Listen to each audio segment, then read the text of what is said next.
Bismillahirrahmanirrahim. Assalamualaikum warahmatullahi wabarakatuh, teman-teman mahasiswa UPSI dimanapun teman-teman berada. Semoga teman-teman senantiasa sehat, juga senantiasa terjaga spiritnya untuk dapat menyelesaikan studi S1 teman-teman. Baik, dalam kesempatan ini saya akan coba untuk membahas tentang materi pertemuan pertama di mata kuliah teori komunikasi yang dalam pertemuan pertama lalu kita belum sempat membahasnya karena terlalu banyak introduksinya ya teman-teman ya, terlalu banyak perkenalan lalu membahas tugas-tugas dan banyak iklan-iklan lain-lainnya. Sehingga kita belum sempat untuk membahas atau masuk pada materi pertemuan pertama.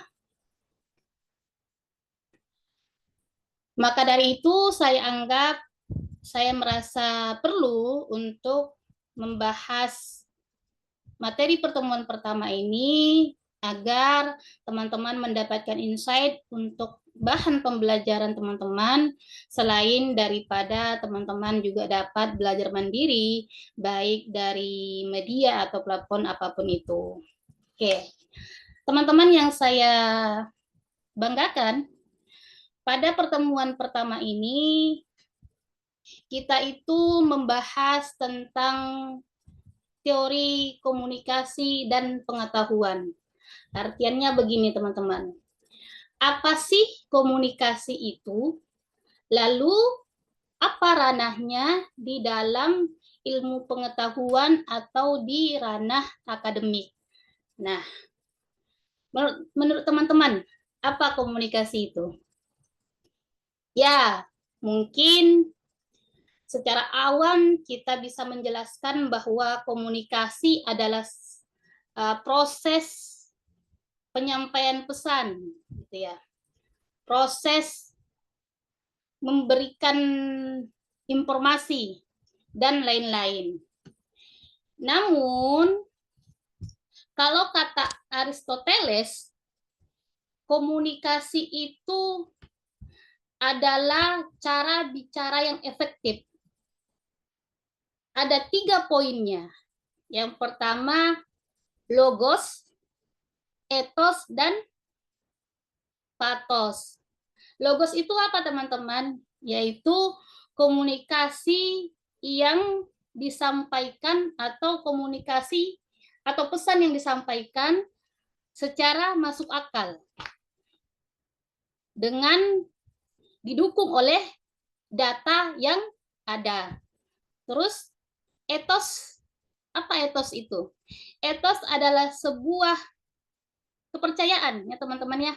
Jadi dalam komunikasi menurut Aristoteles, pesan itu harus tersampaikan melalui proses kepercayaan atau dari kredibilitas kita.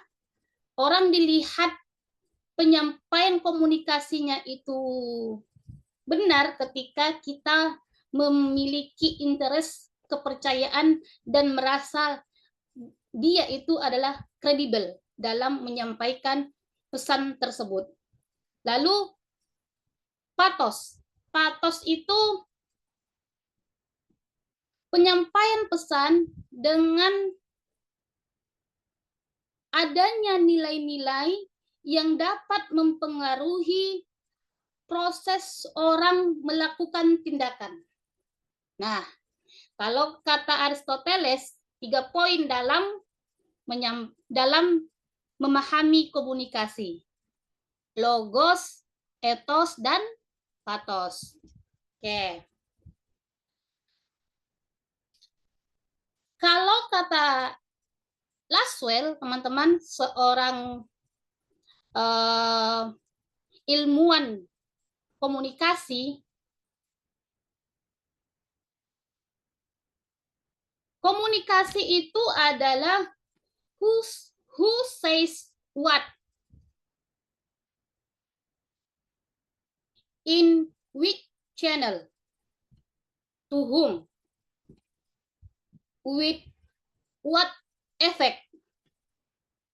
Jadi komunikasi dalam Laswell itu dijelaskan bahwa siapa yang mengatakan apa, lalu melalui saluran apa, lalu kepada siapa, dan apa efek dari penyampaian komunikasi itu.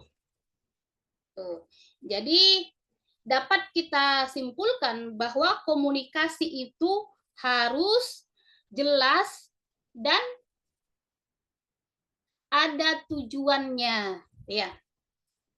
Kalau saya pernah mendengar sebuah pernyataan dari ilmuwan juga, namanya Shahram, ya teman-teman. Beliau menyampaikan bahwa communication is the basis crossroad. Komunikasi itu adalah sebuah simpang jalan yang paling ramai dengan segala disiplin ilmu di dalamnya. Nah, silakan teman-teman menyimpulkan sendiri komunikasi itu seperti apa setelah penjelasan saya. Mungkin ada yang nanti yang menyimpulkan bahwa komunikasi itu penyampaian pesan yang penuh makna dapat diterima, ya, dapat diterima oleh komunikan atau audiens atau lawan bicaranya, seperti itu. Oke, kalau kita merunut sejarah dari teori komunikasi ini, teman-teman, itu berawal dari revolusi industri, di mana perangkat teknologi itu sudah merubah dunia industri first atau dunia dunia media dari komunikasi yang disampaikan secara langsung.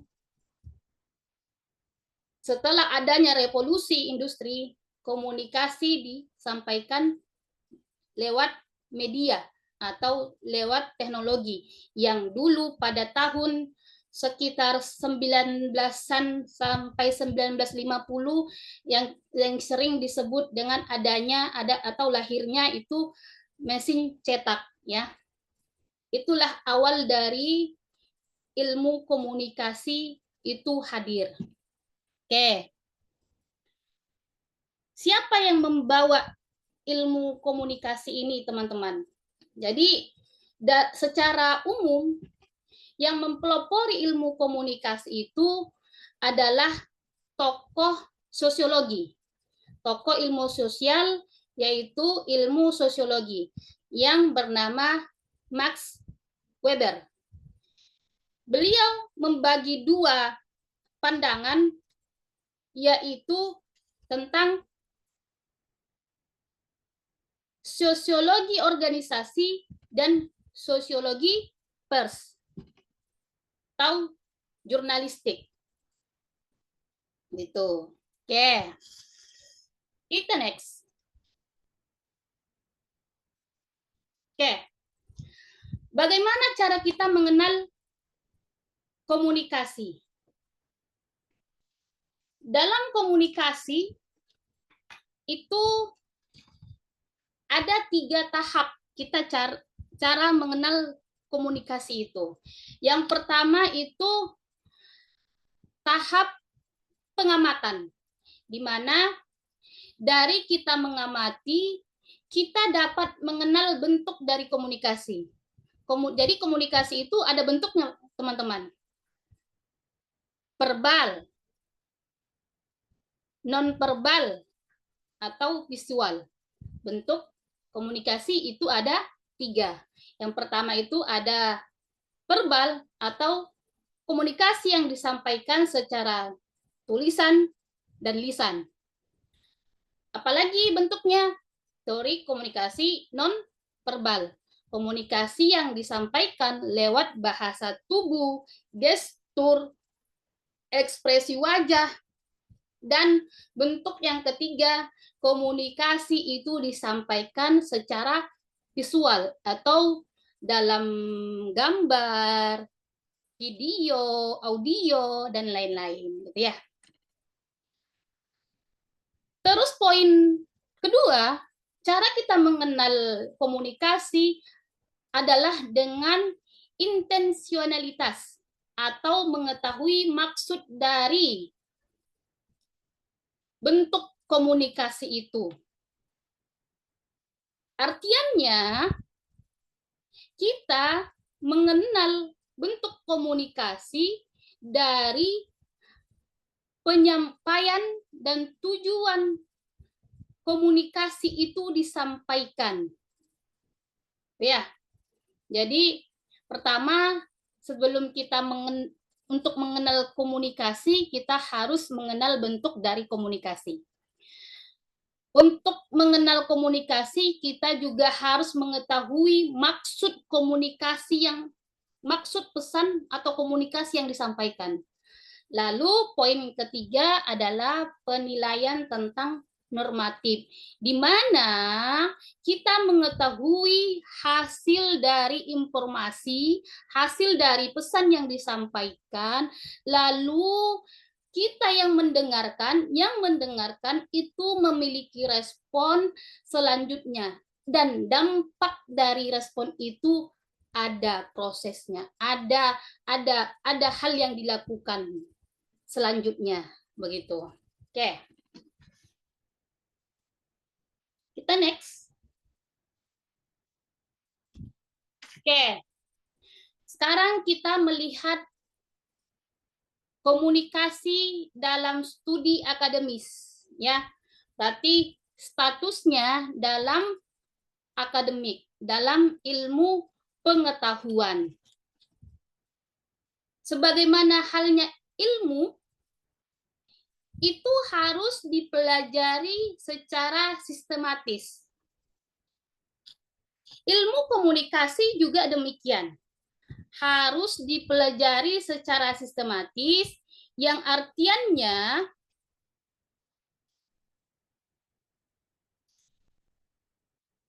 ada runutannya. Artiannya ada landasannya.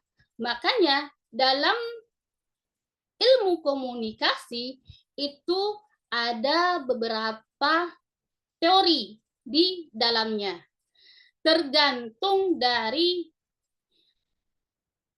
sudut pandang atau dari fenomena sosial apa yang akan kita kaji, akan ingin kita ketahui. Misalnya, kita ingin mengetahui atau melihat sebuah fenomena komunikasi dari sudut pandang politik, karena di tengah-tengah masyarakat sekarang kita mengetahui sedang berkembang isu-isu yang berkaitan dengan politik. Maka di dalam disiplin ilmu komunikasi ada teori yang berhubungan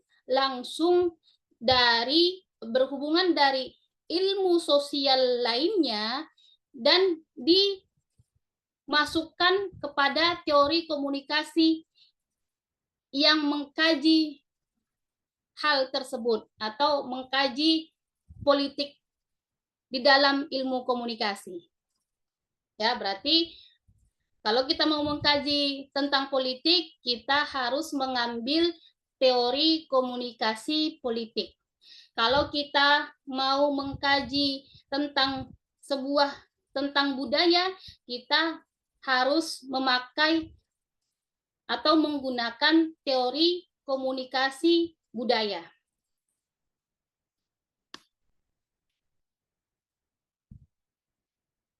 Jadi ilmu komunikasi itu masuk pada beberapa disiplin ilmu lainnya. Baik itu ilmu sosial, ya, politik, kesehatan itu masuk ya teman-teman ya. Sosial apalagi? Kesehatan, bahkan juga media dan lain-lain. Tergantung kita mau mengkaji fenomena apa yang ingin kita ketahui, ingin kita kaji, atau ingin kita sampaikan. Tuh. Oke. Oke. Tahapan pengembangan ilmu dalam komunikasi. Dalam komunikasi itu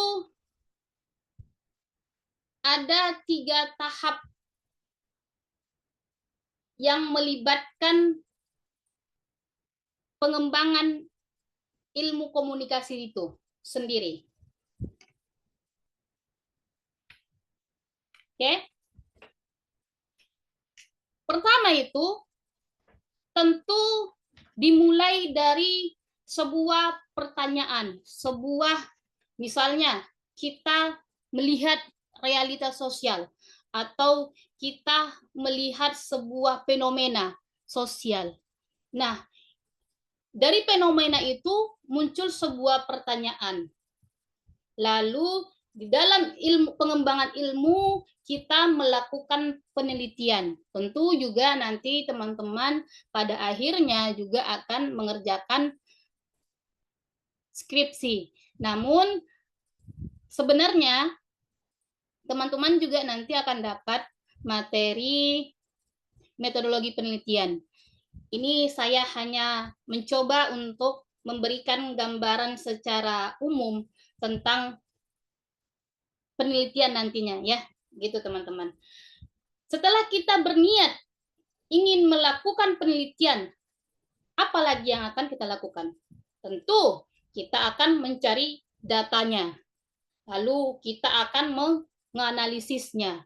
Lalu kita akan mengaitkan dengan teori komunikasi yang berhubungan dengan fenomena yang akan kita kaji atau yang akan kita teliti. Oke. So next. Nah, nih. Nanti saya sampaikan lagi bahwa teman-teman akan belajar tentang metodologi penelitian ya, secara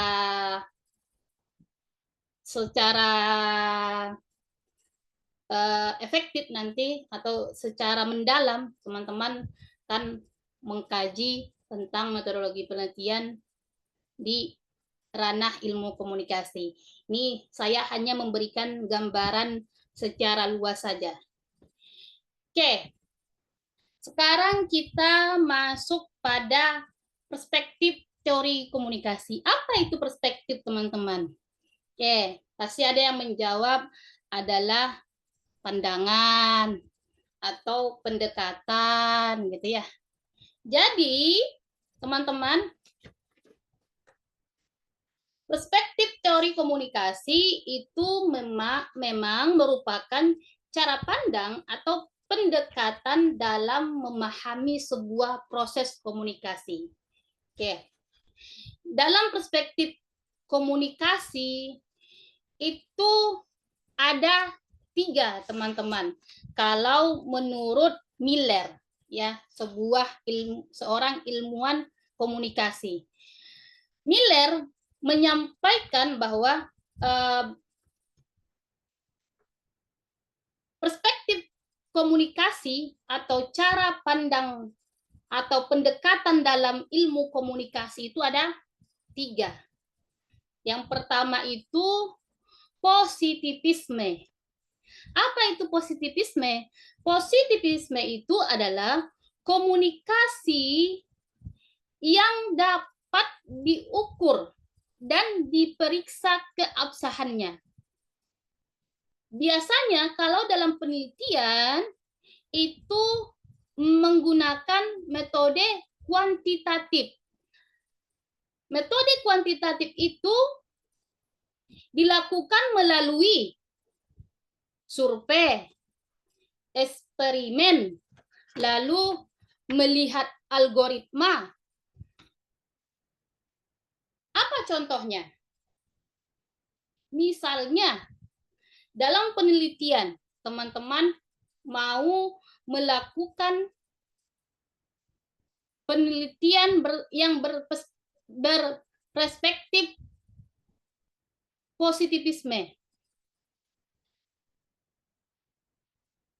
Contoh penelitiannya adalah misalnya teman-teman ingin mengukur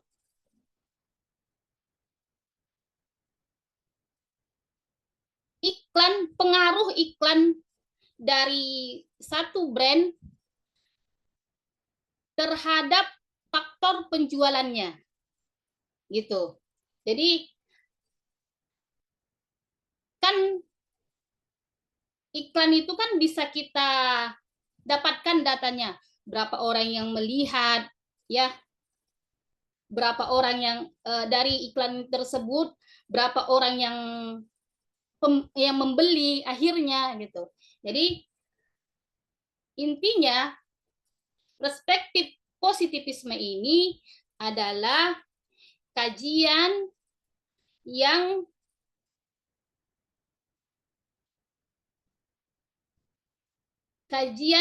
dinamika sosial yang dapat diukur melalui data, dapat diukur melalui algoritma, atau ada statistiknya.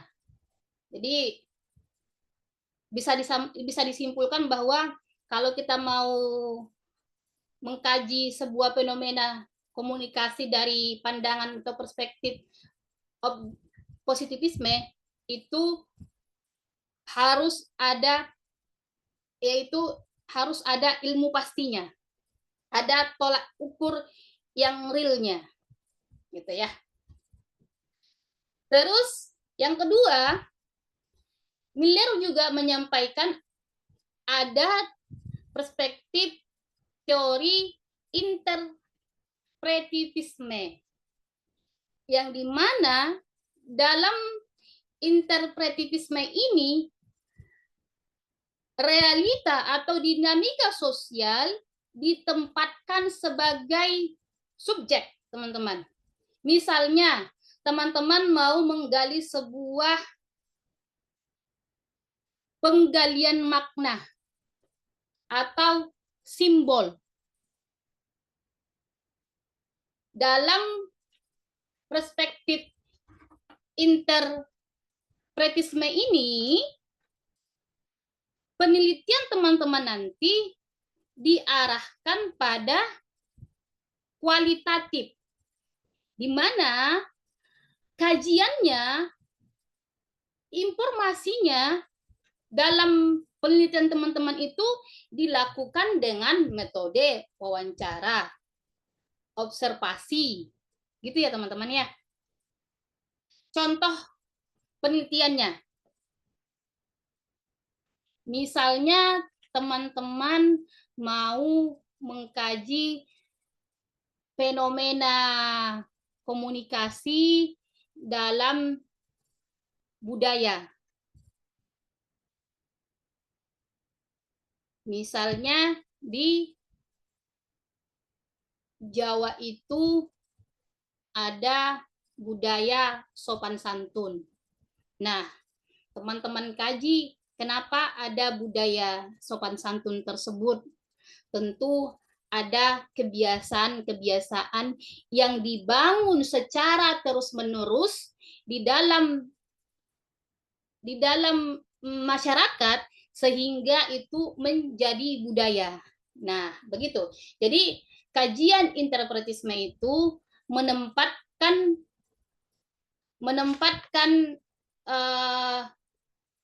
dinamika sosial itu sebagai subjek yang harus dikaji kenapanya, gitu ya. Kenapa? Misalnya saya contohkan di dalam Batak, suku Batak perempuan itu, anak perempuan itu disebutkan sebagai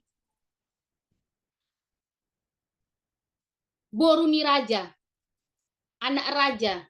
Anak raja itu diartikan sebagai dia yang harus dilindungi, dia yang harus diberikan perhatian, dia yang harus dimuliakan gitu-gitu. Jadi dia diistilahkan sebagai anak niraja dalam orang suku Batak. Gitu ya teman-teman. Nanti coba teman-teman kaji lagi di dinamika-dinamika sosial yang ada kalau memang nanti teman-teman ingin melakukan penelitian skripsi teman-teman dari perspektif interpretivisme. Oke. Selanjutnya, kita masuk pada perspektif kritikal atau perspektif kritis. Di mana dalam perspektif kritis ini dinamika atau dinamika sosial dinilai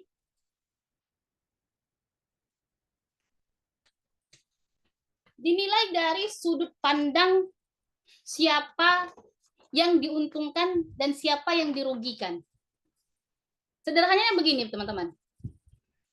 Dalam perspektif kritis ini, komunikasi itu sebagai alat kekuasaan untuk membahas sebuah kebijakan atau realitas sosial. Misalnya, teman-teman ingin melakukan penelitian nanti untuk skripsinya. Kalau teman-teman mengambil perspektif kritis, itu saya contohkan misalnya bagaimana iklan, ya, sebuah iklan dari produk skincare membentuk standar kecantikan perempuan itu tidak realistis, ya, pada umumnya. Soalnya kecantikan menurut iklan tersebut, dalam iklan itu digambarkan perempuan itu cantik kalau kulitnya putih, kalau dia langsing. Padahal kan nggak semua orang berpandangan bahwa itu perempuan itu cantik karena kulitnya putih. Ada juga yang orang yang suka dengan eksotis, dan itu hal-hal yang harus dikritisi. Jadi perspektif kritis itu adalah menempatkan komunikasi, fenomena komunikasi, dan sebagai peneliti kita sebagai orang yang mengkritisi sebuah fenomena tersebut. Begitu kira-kira. Oke, mudah-mudahan teman-teman paham. Kita lanjut.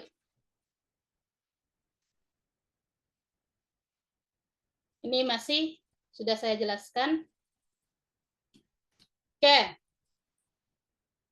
Nah, ini skema tentang perspektif komunikasi. Paradigma itu kan sebuah sudut pandang besar, teman-teman. Sudut pandang komunikasi yang besar. Lalu perspektifnya itu diturunkan dilihat dari 3 atau tahapan-tahapan kita mau mengkaji komunikasi itu dilihat dari 3 sudut pandang yang telah kita bahas sebelumnya. Lalu setelah teman-teman mengetahui apa yang akan teman-teman teliti nantinya di skripsi teman-teman sudah tahu menggunakan perspektif apa, lalu teman-teman kaitkan dengan teori dan metodologinya. Nanti ini akan banyak dibahas di metodologi penelitian. Ya, teman-teman ya. Oke. sekarang kita masuk pada penjelasan tentang teori interpretif.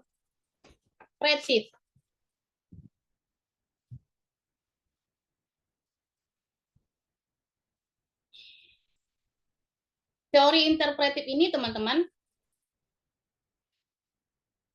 komunikasi, yaitu komunikasi dalam hal ini sebuah disiplin ilmu memandang bahwa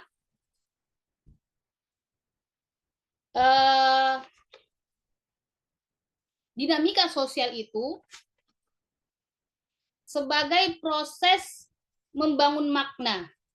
Ya, seperti tadi saya sudah jelaskan bahwa di beberapa budaya di Indonesia kita ini itu kan pasti ada yang nilai-nilai budayanya yang dibangun dari kebiasaan masyarakat setempat.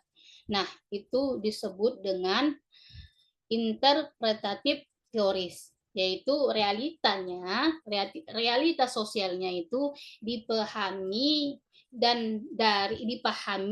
dari proses-proses yang berkembang di tengah masyarakat, yang itu menjadi budaya, yang itu menjadi nilai-nilai. Oke.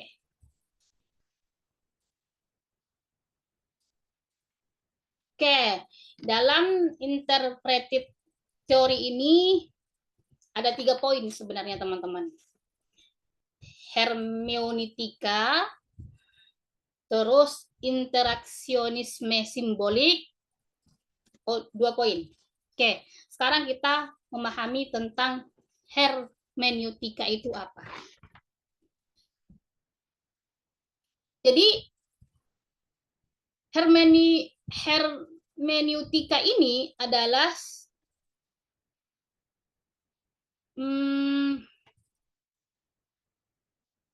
hermeneutika ini yaitu studi komunikasi yang memahami pengalaman sebagai subjektif seseorang. Misalnya, tadi saya jelaskan lagi bahwa di dalam budaya-budaya yang ada di suku-suku itu terjadi atau lahir dari sebuah kebiasaan, lahir dari sebuah pengetahuan yang berada di tengah-tengah masyarakat. Oke.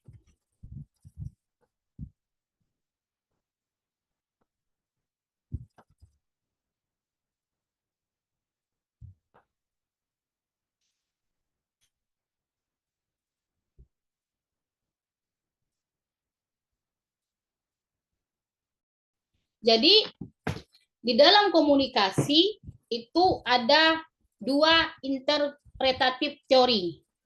Yang pertama itu ada hermeneutika, di mana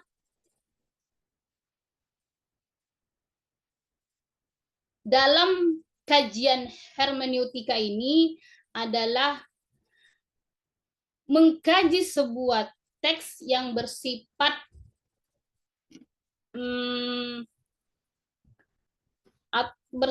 hasil atau produk komunikasi, tapi juga proses. Gimana ya saya menjelaskannya secara sederhana ya, bahwa hermeneutika ini adalah sebuah teori, sebuah pendekatan dalam ilmu komunikasi ketika kita mau mengkaji sebuah fenomena komunikasi, kita harus memahami sebuah teks pesan, sumber pesan tersebut, dan makna pesan tersebut. Ya. Tadi saya contohkan, misalnya tentang suku Batak yang mengistilahkan perempuan itu, anak perempuan itu sebagai boru niraja, bahwa mereka memaknai boru niraja itu adalah anak perempuan itu adalah putri raja, gitu ya. Dia yang harus dilindungi. Tentu itu terkonteks.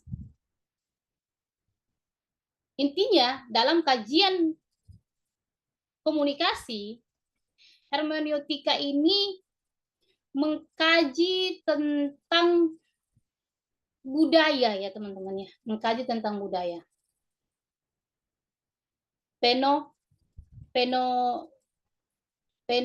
Fenomenologi tentang fenomena tentang budaya. Jadi ini sebenarnya lebih dekat nanti teman-teman kalau melakukan penelitian itu teman-teman menggunakan pendekatan teori komunikasi budaya. Ya, hermeneutika ini. Tuh. Terakhir tuh ada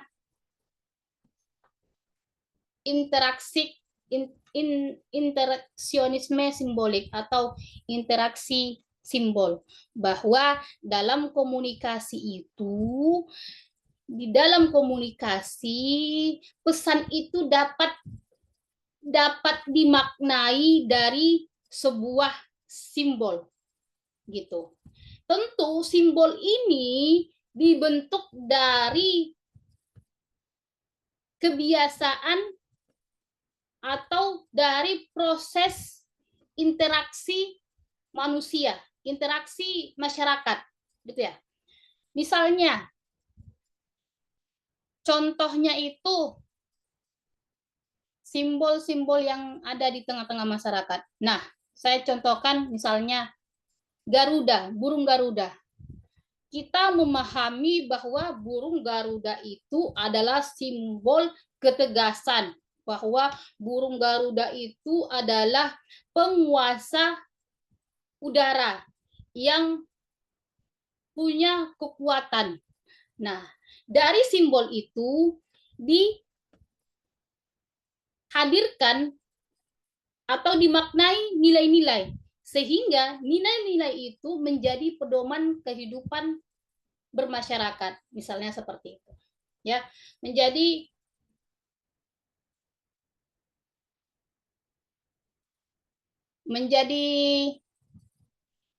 simbol itu memberikan makna, dan makna itu menjadi nilai-nilai yang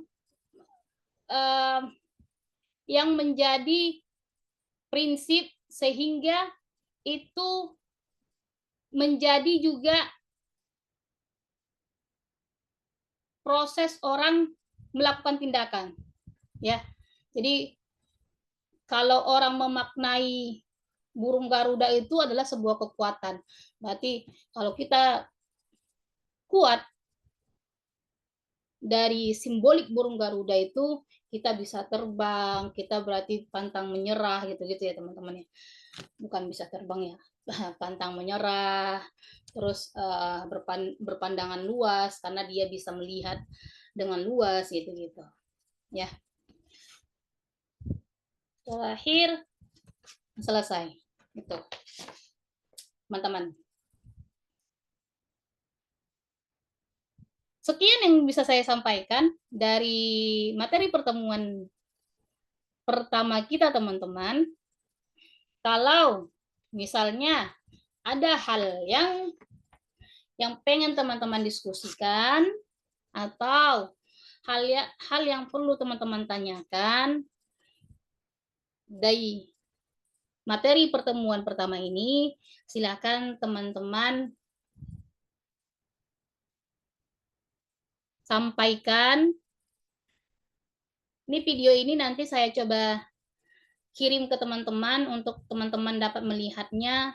Nanti kita buka sesi tanya jawab di grup WhatsApp atau di e-learning pembelajaran teman-teman learning kampus gitu ya. Oke. Sekian dari saya, mudah-mudahan ini menambah insight kepada teman-teman, dan saya berharap teman-teman dapat belajar mandiri juga dari media apapun itu tentang materi